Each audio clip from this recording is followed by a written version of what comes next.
Welcome to the SaaS AdLab podcast, where we interview the entrepreneurs of SaaS companies. And my name is Luis. I'm the owner and founder of Fantôm agency, a digital marketing agency specializing in scaling SaaS companies. And today we have the pleasure of interviewing Matt. He's the founder of PressDemand and MyCredits, and he's got a pretty big background. And I'll let him touch on that a little bit more.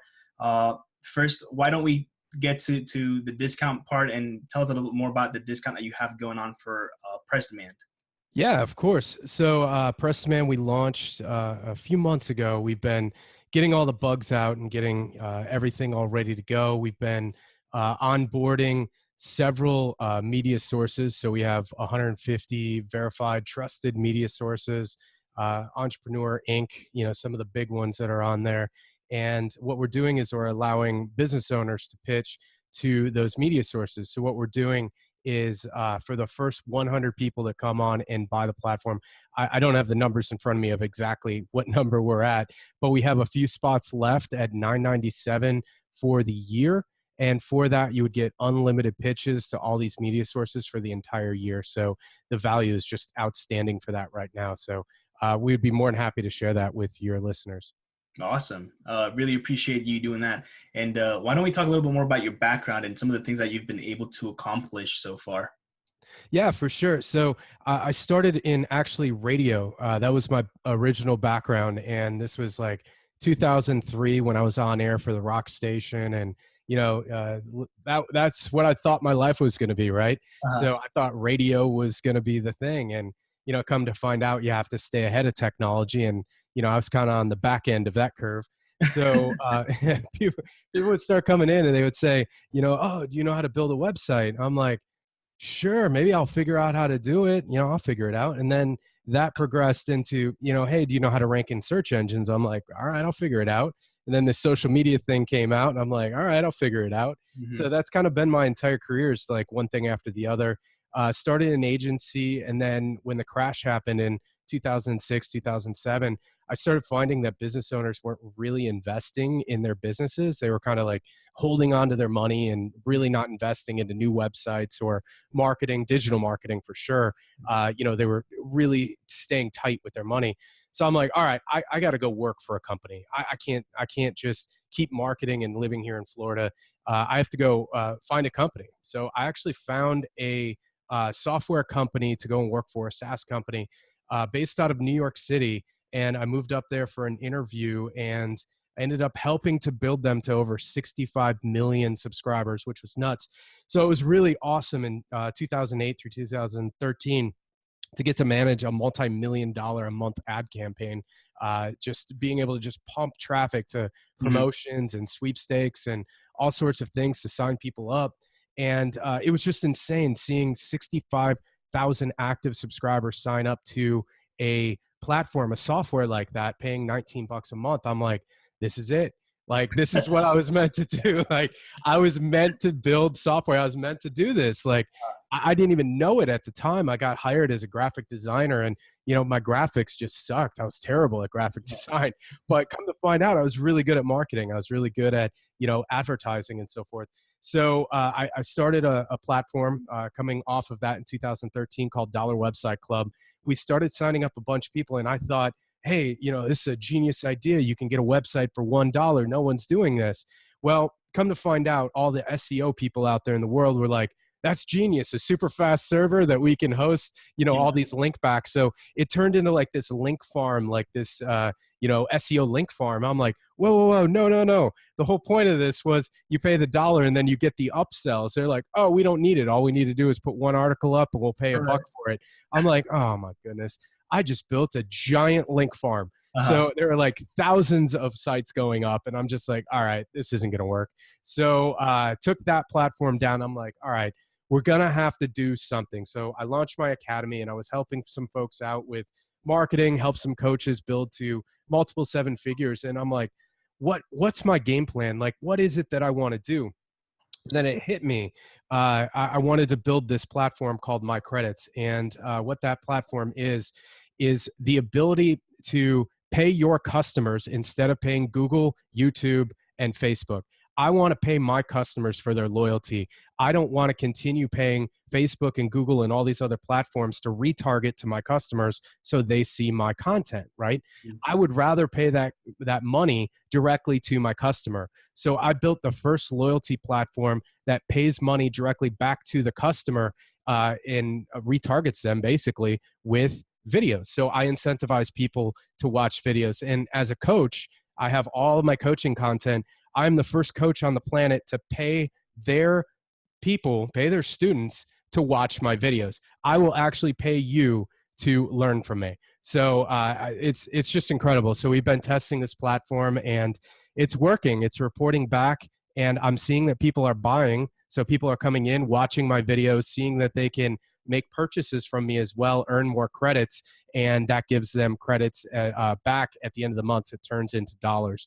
So I'm paying back money to all of my people for engaging with my product. So we've been running this for a couple months now, just testing it on my platform. My customers are loving it. Like they're just like, oh, I'm earning more credits today. I'm learning and earning credits. So it's like turning into like this thing that my customers are getting crazy about. And so we're going to start launching this slowly to a couple more coaches so we don't break the software and just let them start using it. And then, just go from there and see where this thing grows and, see how we can build digital loyalty for customers. So that's one application. And then our roadmap is opening the API so software owners can start rewarding for events inside of their software as well.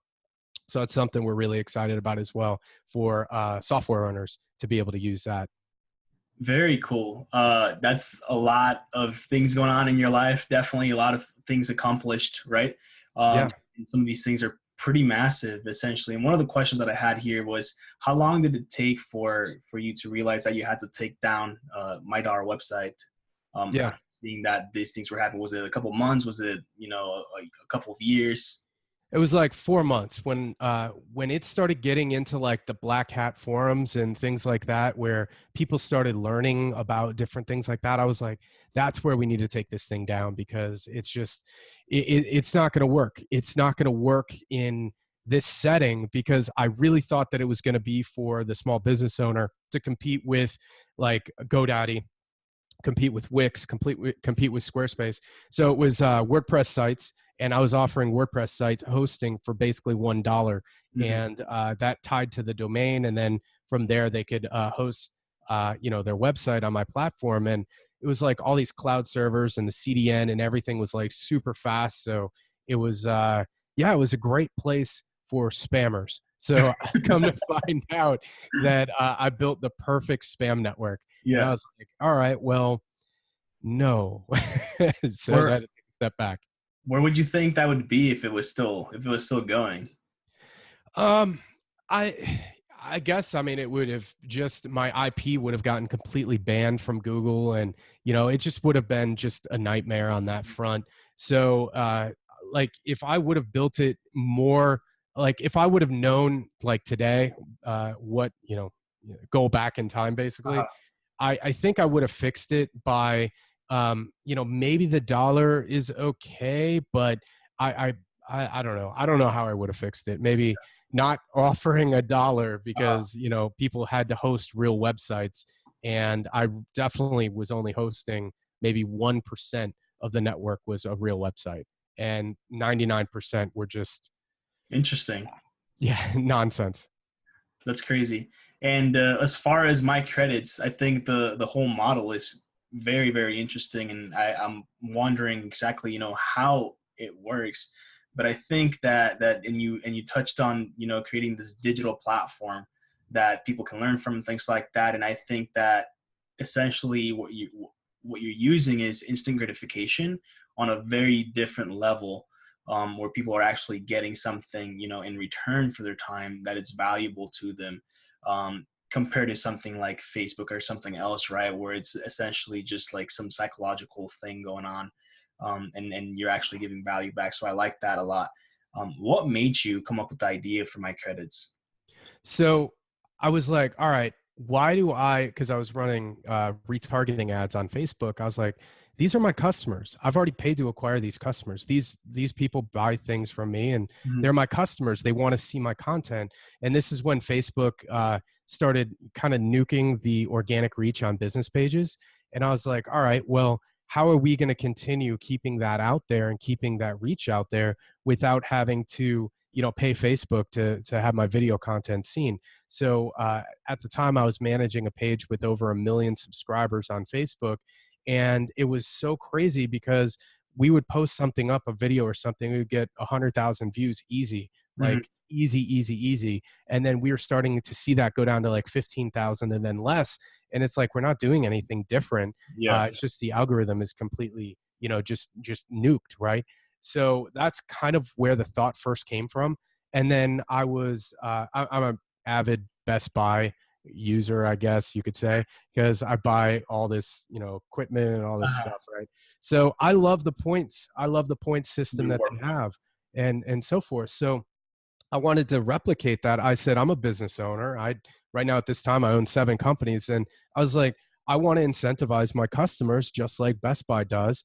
And, Best Buy is crazy because, what they do, which is another app that I built, by the way, what they do is they'll price match, right? So they'll price match a price on Amazon, but Amazon doesn't give you the points, right? So what I'll do is I'll price match it, and then I'll go to Best Buy and just buy the product. So I actually built an app really just kind of for myself that price matches to Amazon. So I literally built a price match app on my phone. It's an iOS app. And I put it up into iTunes so people can use it. It's called Price Match Pro. But literally, I just built it for myself because I go to Best Buy and I got a little scanner so I can scan it and it tells me the Best Buy price. And then all I have to do is just show my phone to the people at Best Buy and they're like, okay, we'll give you that price. And that's it. That's all you have to do. So I actually built that app a couple of years ago just because I'm such an avid, points person, right? I was like, why can't other e-commerce business owners have points? And why can't I incentivize my people for their time to watch my videos? So we did a little bit of research and we saw that some other companies are starting to figure out how to track video views, and we beat them to it. And they're spending like millions of dollars in trying to figure this, stuff out. And we built a platform, and it's starting at $27 a month that you can use our platform, MyCredits. And that's just for the e-commerce tracking. If you want the e-commerce and the social tracking, it's $49 a month to start. And then it goes up based upon how many active users you have. Very cool. And how many people are in the team? Because it looks like there's a lot of things going on, right? There's obviously the company sounds like it's very robust, and even though it started out, it seems like there's a lot of thought going into these things. And you mentioned earlier that you own 7 companies, so I can't imagine, the amount of work that you have. And I just want to, understand a little bit more about the back end and who's all, in this. Yeah, absolutely. So how we operate is I was running an agency for several years, a social media marketing, business development agency. And we were managing about 25 to 30 clients. And just as we started creating our own products, I'm like, well, we're going and we're making these companies millions of dollars, literally millions and millions of dollars. And, we see our clients going and buying like Rolls Royces and McLarens and Ferraris and houses and, boats and all this stuff. And we're just like, we're just getting paid and we're doing all the work. It's like, all right, what's the next step here? We got to build some products. So we started building products, right? And it started with MyCredits. That was the first one. And then I hired a PR team to start working on my PR and, helping me to get my message out there and get my story out there. And they started landing me like all this press, like left and right. I'm like, wow, I thought that this was going to be a lot more complicated. They're like, no, it's really simple. You just have to know the right people. I'm like, ding, okay. We're building a new software platform. So we're going to take your contributors and I'm going to put that up online, connect it up through a software system. We're going to let my clients and the people I know pitch to your contributors. So it was like, oh, well, that makes sense. So we ended up building PressDemand off of that. And then it was just one thing after another. And eventually we started, 7 companies, I guess, own 7 companies. So partnered up with another software developer. We launched a supplement product line. So we have a brain supplement Awesome. that really helps with, doing these 14, 15-hour days. So that totally makes sense. And then we have a real estate business, because come to find out, we're really good at real estate, and, we make good money. So why not invest it into real estate, right? Absolutely. And then our third software platform, is just built off of the same backbone that we have. I'm not really talking about what that is yet. I'm really excited about it, but we're going to debut it in March, so maybe we can do some follow-up on that. Definitely. And we had one other business that just came out of nowhere, and it was like, I never expected to get into that, but yeah, so something fell on my lap, and I'm like, all right, that's cool. So back to your question. In terms of our team, we had the team built around managing 25 to 30 clients. So instead of us managing 30 clients, we started whittling down our clients to the point that, we're really just working on our own businesses and working with like 2 other just big clients that we work with. So essentially the same team that was part of the agency that kind of narrowed its focus on the companies that you guys are now owners of. Exactly, because we make a lot more money selling our own products than we do, selling everyone else's product. And my one partner in the supplement product line reached out, and he's like, because I was doing work for him on his software, on his coaching as well, and he's like, I just don't understand why you work for people. You're printing me money right now. I don't understand. And I'm like, okay, point taken. Yeah, we're going to start firing everybody. So that's what we did over this year. It was slow, a slow process of, just kind of letting all the contracts and everything start fizzling out. And now we're totally focused on our own business and so forth. So in terms of our development team, we have 3 full-time developers. We have like 4 QAs, which is like 3 of the QAs are doing just some automation testing on the back end, and then 1 front-end QA tester.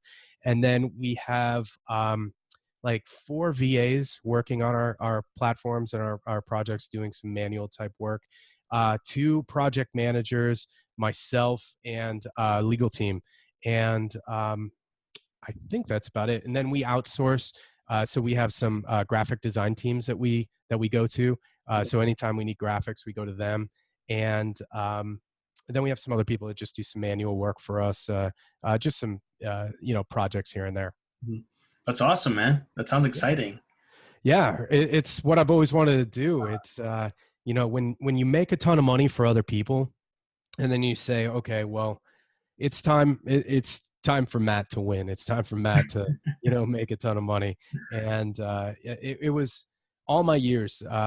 Like I was working for the one company up in New York, and the CEO told me I was going to take over that business. He's like, when I get back from vacation, you're taking over this business. He never came back from vacation. He ended up passing away actually on vacation. Man.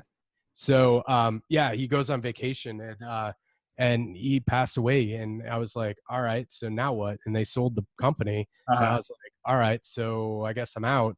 And it's like every single time I've built something up to earn a percentage of it, or to be a part owner in something, something always falls apart for some strange reason. I don't know if it's like some higher being that's pulling me out of all these other projects, like you were meant for bigger, or whatever that is. But every single time I've built something and it's gone on to do amazing things, something happens. So now we're at this point.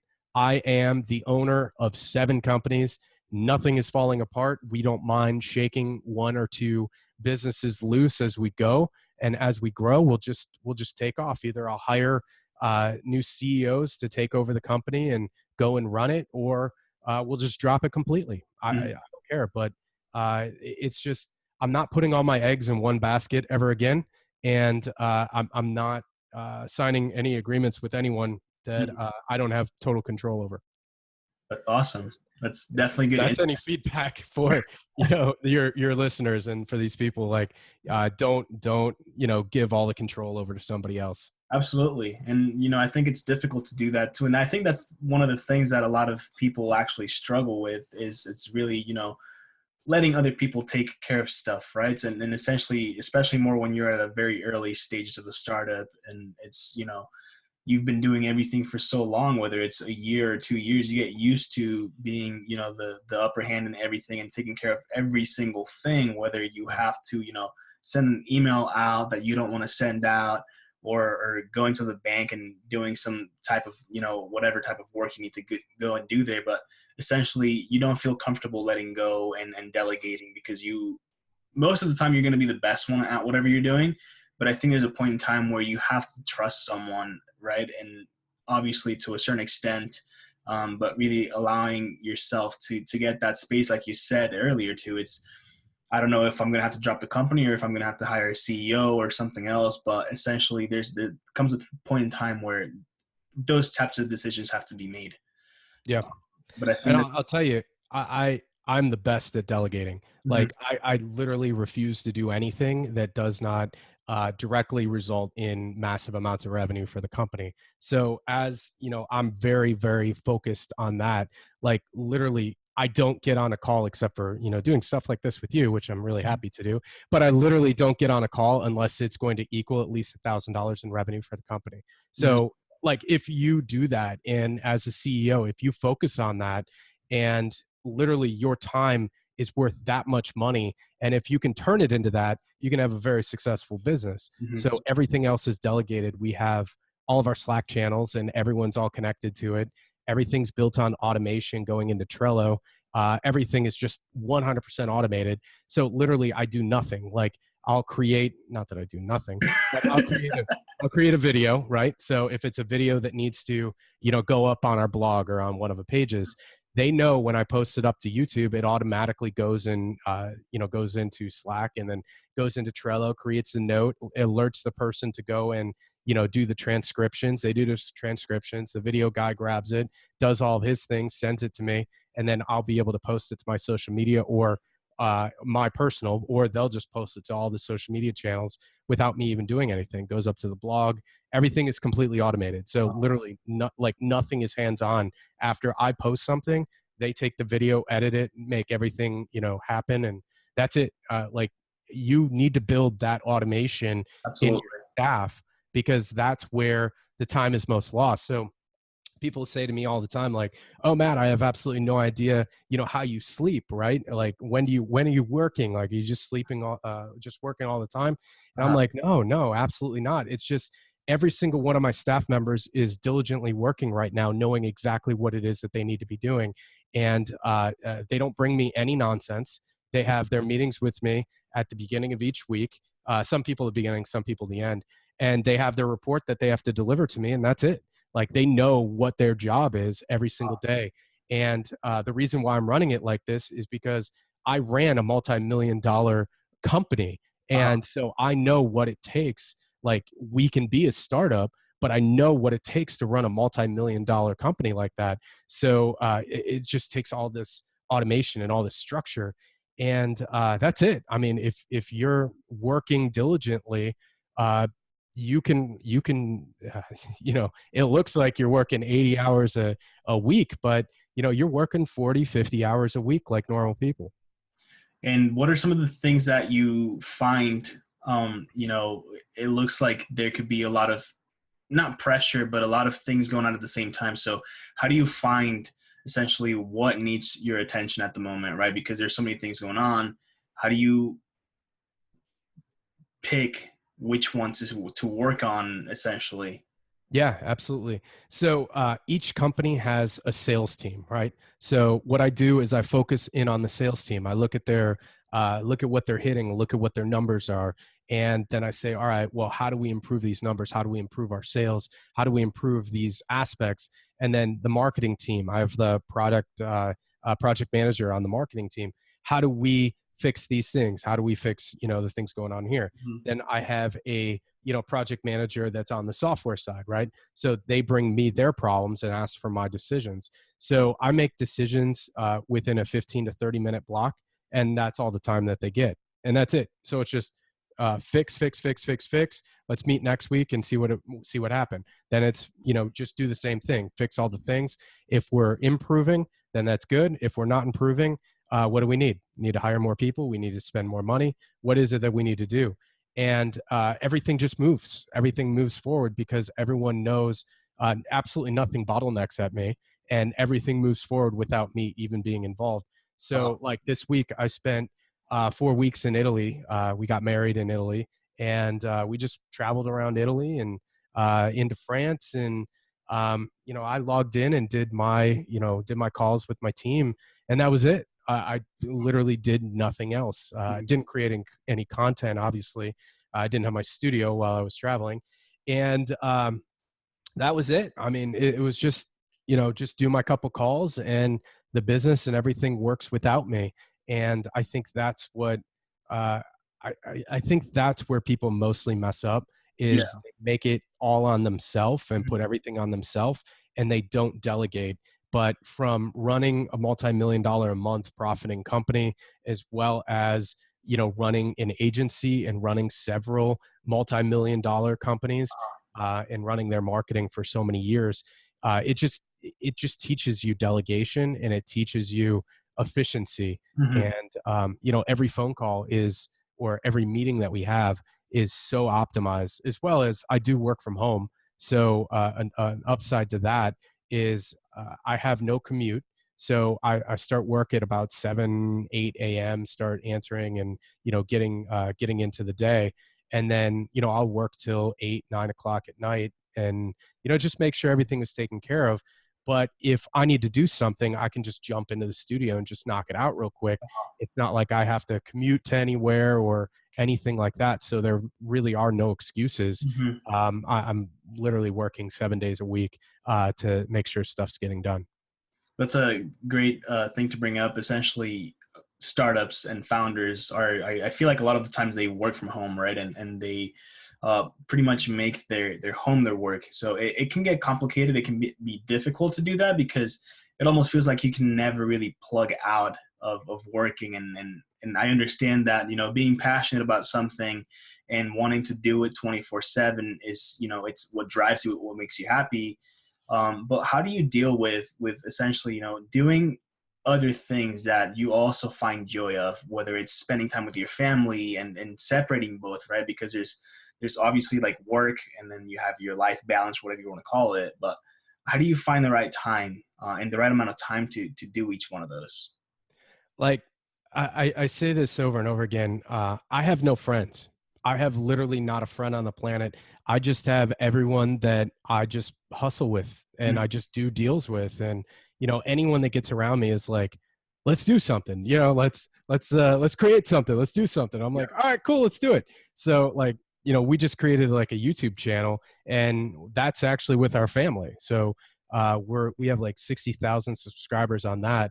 And it was just something fun that we like to do. So we started shooting videos, and now we're getting millions of views on videos on YouTube. So it's like, that's how we kind of have fun, is we do things that are, actually beneficial, and we make money from everything. So I don't know how to answer that question. It's like, when I unplug, I really unplug. I really go and travel. So we're planning another trip coming up this year. We'll be traveling for a couple months again, and I take a little bit of time out just to make my calls and make sure everything's going well. But when I unplug, I really unplug, because I don't believe in just taking Saturday and Sunday off, because I would rather take all my Saturday and Sundays and build them into something really exciting where I can really recharge. Not to say I don't take like a Sunday and just go walk around, or just go do whatever, go to the beach. Or I live in Naples, so it's kind of warm down here all the time. It's like 80 degrees yesterday. It's December. So yeah, I'll do whatever. And that's fine. That's cool. But I would much more rather really unplug once a year, and take 3 or 4 weeks and just go and travel and just go and see amazing things, instead of just doing weekend type stuff. Because Absolutely. I just think that's not a waste of time, but it's a waste of time. I love how you put that. No, I actually agree. And I kind of think the same way of myself, right? I feel like I don't have friends. And when I do have something to do, like, it's either, let's hop on a mastermind call really quickly and figure things out. Like, how can we help each other? But you're still socializing. It's just it's a different type of socializing, I think. And it's just actually, becoming a better person, becoming a better version of yourself at all times, really, and then really figuring out what you can do better, right? Whether it's for yourself or to help people, or like create a new product, whether it is, and with the YouTube channel, you're creating content, but you're putting it out there and someone else is enjoying it. Yeah. So I think it's, it's beneficial in a full 360-degree view. And I think that's really cool. And I do want to ask you a little bit more questions. I guess you can call this personal. Essentially, it sounds like you like to read. And you have a couple of books back there. I think that's what those are. So I do ask. Oh yeah, it's a bookshelf that goes that way for a while. So yeah. Which one of all of those books would you say is like a must read for any entrepreneur? Well, definitely there's my book, if we can get a little plug on that. Yeah, let's hear it. Yeah, so it's $1 Million Plan, and I wrote it in 2015. I actually wrote it in 48 hours. I typed the entire thing, and that was pretty nuts. I basically stayed up for 2 days straight typing it, but it was all of the energy that I would tell my 18-year-old self. So I created a book for my 18-year-old self to say, this is the thing that you need to, focus on in your life, and do this. So I literally wrote a book for anyone that's just getting started, anyone that has a dream, a bigger dream of creating something. So that's $1 Million Plan, leveraging technology to scale. So definitely check it out on Amazon. So yeah, that's the first thing. But from there's so many books that I've read, and I'm trying to think of which one completely just stands out to me at this moment in time. There are several books on loyalty that I've been reading. There's The Power of Habit. I was reading that, and that just amazing book, just for people that are developing software and so forth, to help out with habit developing patterns that you can build into your software. So it's something actually that I'm trying to do in my software. And there were a couple other books I would have to obviously Blue Ocean Theory is one that I definitely highly recommend. That was massive for my business. Just understanding that, there's so much opportunity out there in the world for you, and all you have to do is just find it, and it's there. So definitely that book. And some like brand identity and exponential organizations, just a ton of different organizational type books.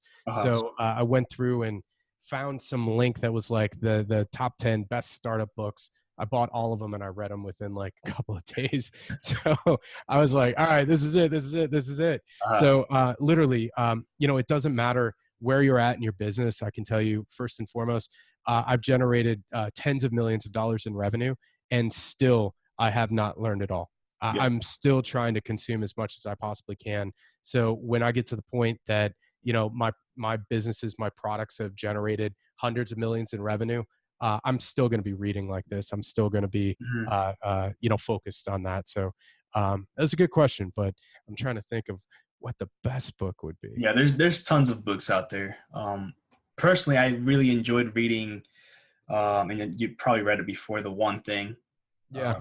Great book. I think it's important, and it really gives you that clarity, I think, and if you don't have that clarity, it helps you gain it, because if you don't have a one thing, then the one thing is to find that one thing that, is going to make a difference, essentially. I do have The Power of Habit. I've not read it yet.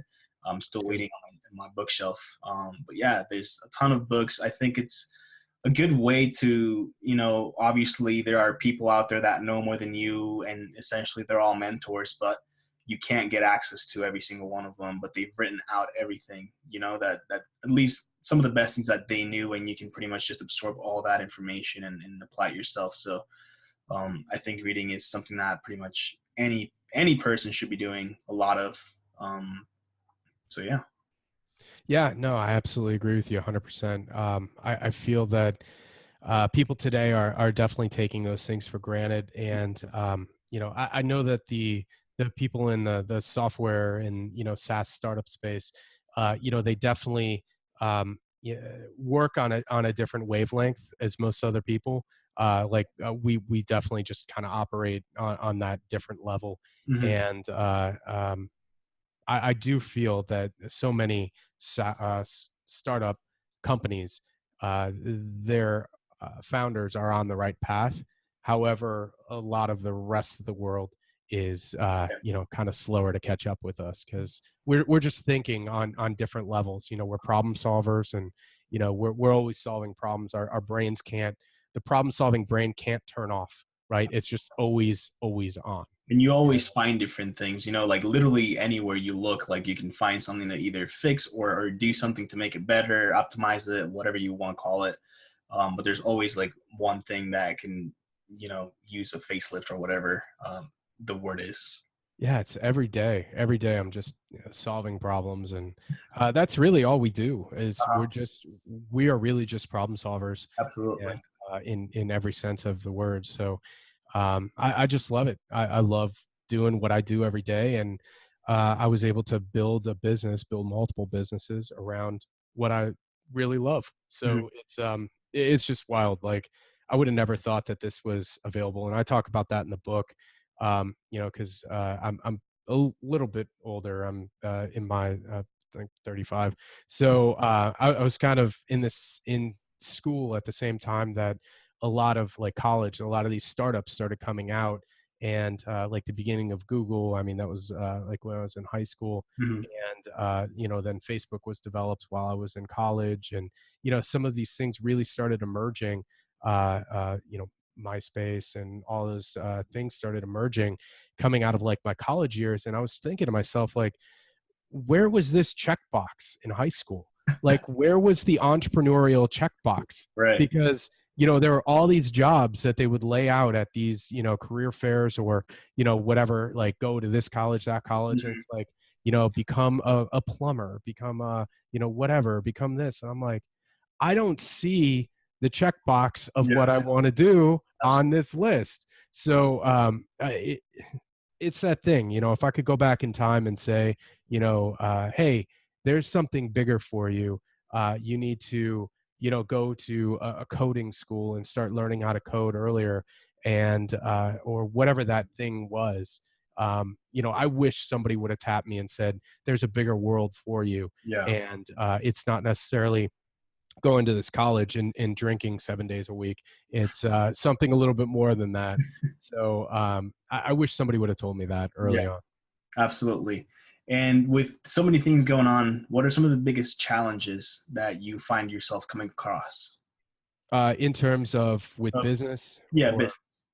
yeah, some of the biggest challenges really come down to just finding good, loyal staff, because I feel like a lot of people want to, just monkey bars and just one job to the other, Mhm. to the other, to the other.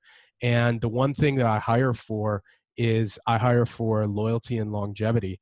So a lot of the people that I actually have started hiring are coming out of my academy, actually. So they're coming up through my training, and they reach out to me and say, Matt, I don't want to build my own business. I just want to work for your company. So will you come in? So I'm able to go in and Mhm. see if they actually watched the videos and did the work, and went through the training. And if they prove it to me, which is a lot easier than doing 3 interviews and saying Yeah. like, oh, prove it to me. If you proved it to me over a couple of months of actually going through the training, like, I'll hire you. And so I feel that loyalty is one of the most important things, and having the staff that believe in your mission. So that's one of the things that we're hiring based upon. And my lead project manager is my brother, and my wife works for the company full time. And actually, I have other family members that work for the company and so forth. So I've just basically been hiring up my entire family and anyone that I trust to come in and work for our company. And then we have our developers, and they just prove it to me day in day out that they do exactly what they say they're going to do, and then they go over and above. So they've been working for me for over a year now, this group that I'm working with now. Mhm. And they're full-time dedicated to us. This isn't that they work for another company. Right. They are full-time staff members of our company.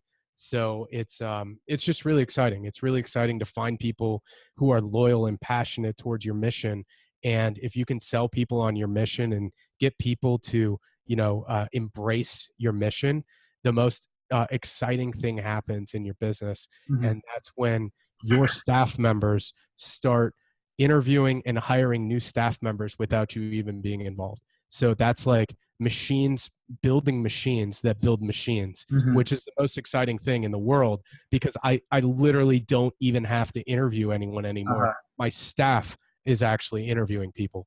And that's when you're really on the And they're already path. pre-qualified because a lot of them are coming from the course. So Yep. yeah, that's A lot awesome. of people come from our courses, and we're growing in that regard. So it's just feel like when it's the visionary that is explaining to the prospect the vision of the business, that's one thing, right? It's like, Yes. oh yeah, of course he's sold on his own Kool-Aid, right? He's the one that made it, right? But on the other side, my staff members are the ones out there, and I get to listen to them passionately pitch the business and Mm-hmm. passionately pitch my vision. And that's what's the most exciting thing in the world. And you just have to build to that point. And the staff members that don't have the vision and don't live the vision, you just have to, sorry, Yeah. we're going in a different direction. Our core values are more important than Mm-hmm. staying on board. That's awesome. That's awesome feedback. And I think it's definitely something that people have to start looking into. And that's actually one of the things that hasn't really been brought up on the podcast is, staff and loyal employees. And I think, I'm not entirely sure if the reason for this is because a lot of them are smaller companies that aren't necessarily, up to that speed where they need full blown staff in-house and things like that. But essentially that is extremely important, especially I think in the SaaS industry, because a lot of the people that are going to join you, they have the same mentality as you, right? So they kind of want to go in, gain experience, see how you're doing everything, and then branch off, start their own thing. So I think it's definitely important finding the right people for the right job and making sure that they're happy too, obviously, right? That's one of the biggest things when it comes to actually hiring people and having a loyal staff is making sure that they're comfortable and pushing themselves, because excuse me, the moment someone stops really like testing, what they can do and really challenging themselves, I think that's where I've seen in the past where they become complacent and not really, wanting to do anything more. They're comfortable, but they're not, they're not growing. They're not really doing anything.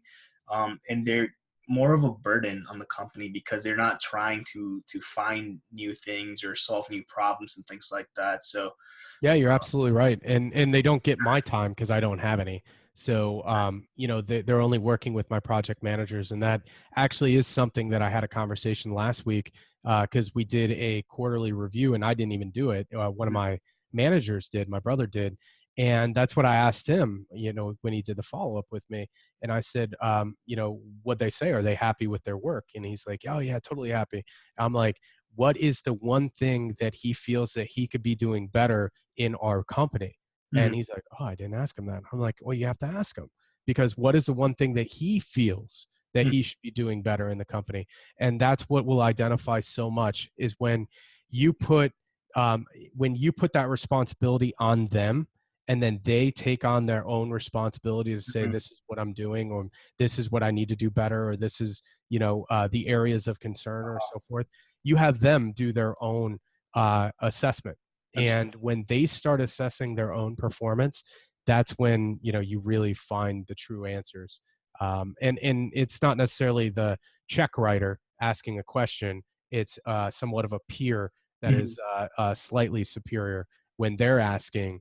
And I mean, we don't really have like a whole, peer, or we don't have a whole like structure in terms of, oh, Matt's the boss, yeah, whatever. Everyone has equal say in this company when it comes to ideas. But the check writer does get the final say when it comes to ideas and so forth. But in terms of everyone, like, I'm like, please come forward with ideas. If you don't have ideas, you're fired. Literally, I will fire you for not having ideas. Uh, I will fire you for all these things because that's part of our core values is mhm. you always have to bring forward ideas. And that's how a company grows is Yeah. from everyone bringing ideas forward and finding ways to make things better. So even when people are doing their reports or, showing me something or presenting a problem, the first thing I say is, how do you think we should handle this? Yeah. It's like, I think we should handle it this way. If it makes sense to me in any way, shape, or form, I say do it. Do Hmm. it. Like I'm not going to dictate this. Do Yeah. it. So that's how we run our company. And it's important giving people, some control, like you said. Essentially, they're going to be assessing themselves, and that's going to help them push themselves. Because even though not everyone wants to be CEO or run a company because of everything that comes with that, I still think that people find some sort of fulfillment when they have, the right to do something that they think is right, right? Yeah. And essentially, some of the people that are working more in the trenches, they're looking at different things than everyone else. I mean, Yeah. for example, you're looking at a 30,000 foot view of the company, right? And you're not so much in every single detail, but the employees and the people that are working more on a day-to-day basis on more minute details, they can Yeah. see everything, and the perspective might be very different from what you're able to see from a different point of view. And some Oh of the yeah. things they have will probably make Especially. more Yeah. sense, right, than Yeah. something that you bring up or something like that. So I think it's important for for everyone to be able to say something and bring things to the table, and it just gives them that fulfillment that they need to be driven and to actually do their job. Yeah, especially in user experience because, they're so deep in the user experience that it's like, oh, we should do this. I'm like, I'm not going to take the time to go and figure out the entire user flow. So if you feel it, you feel it, and that's what it is that it should be.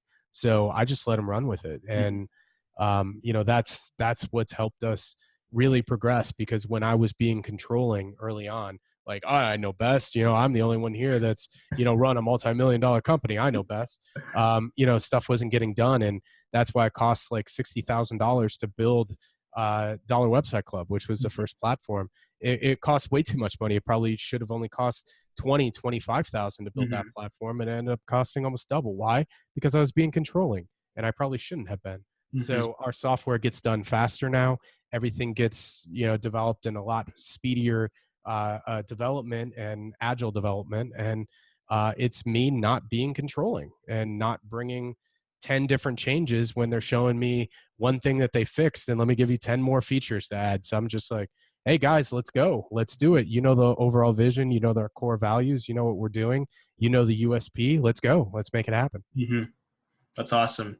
And yeah, I think it's been a great conversation. I We're appreciate it. getting Thank you. close to the 30 minutes here, and I do have to hop on another one after this.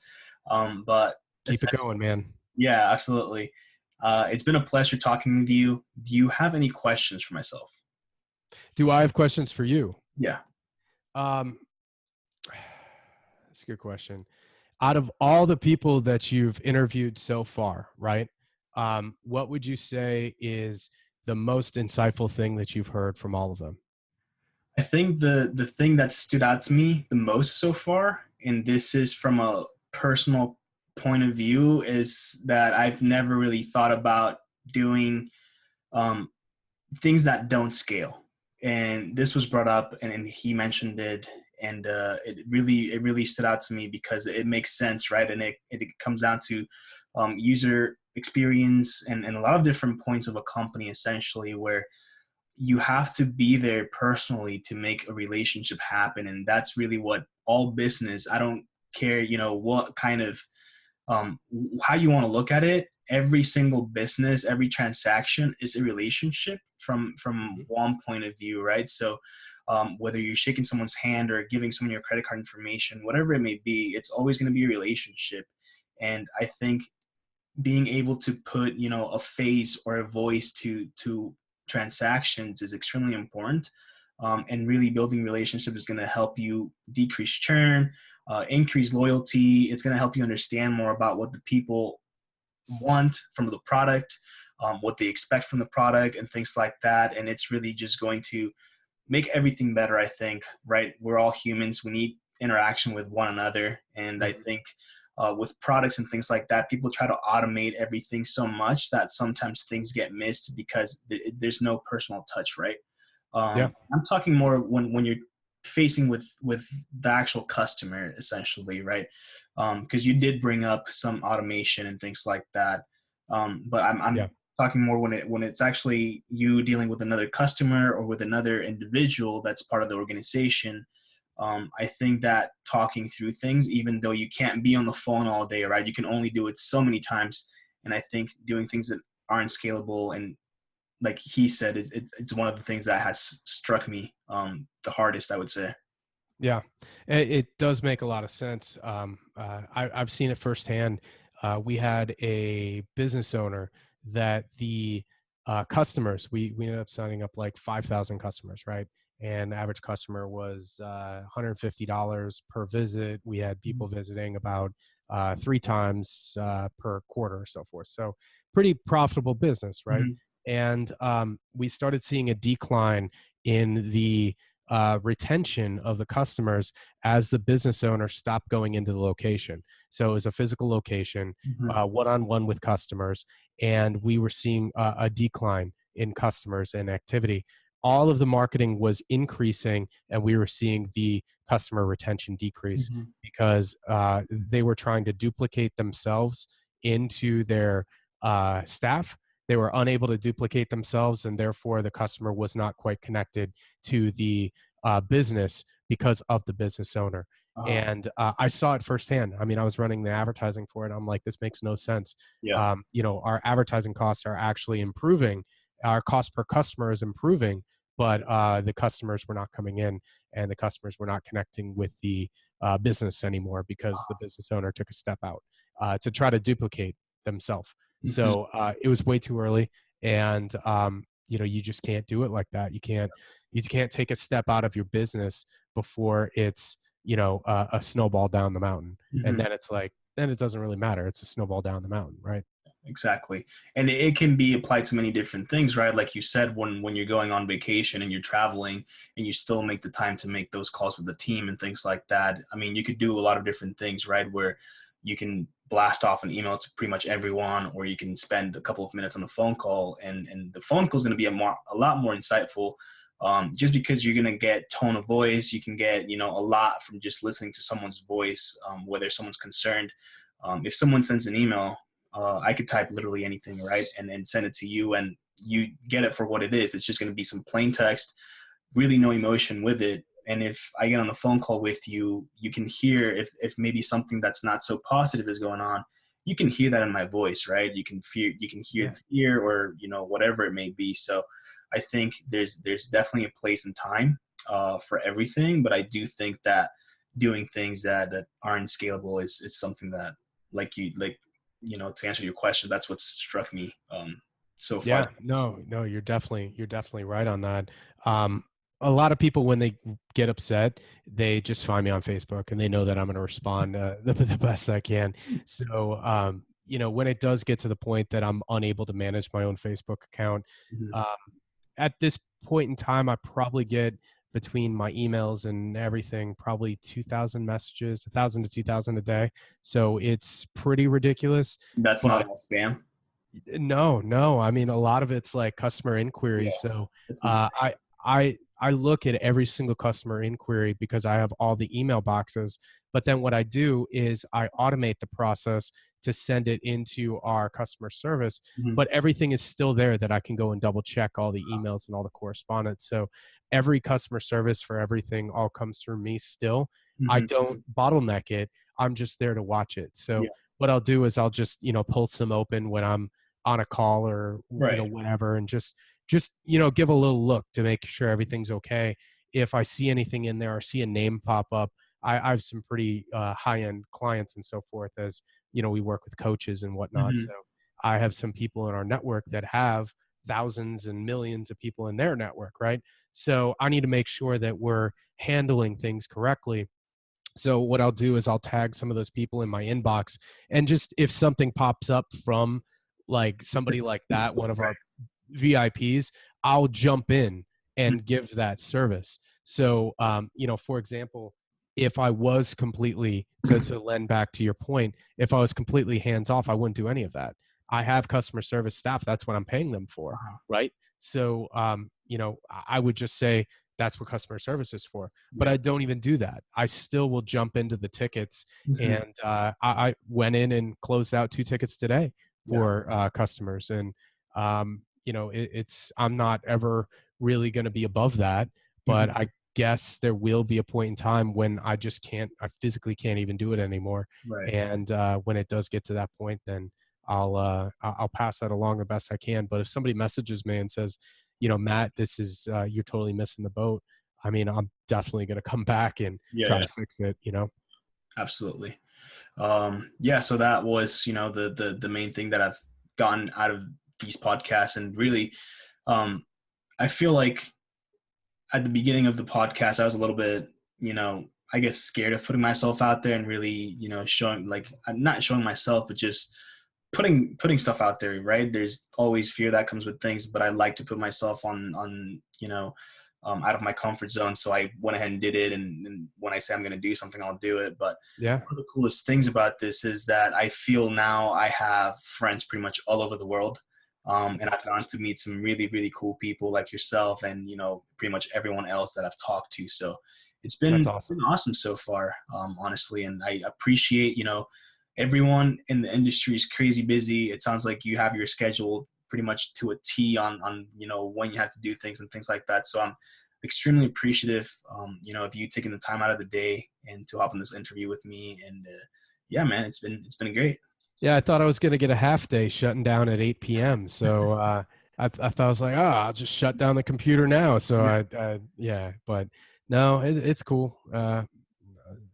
It is what it is. One of Yeah. these days, I'll get to the point that, I get to spend maybe 3 months traveling instead of Hmm. 1 month.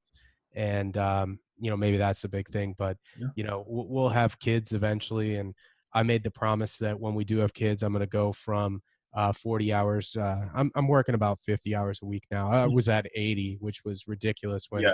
we were building MyCredits and doing the agency at the same time. It was just insane.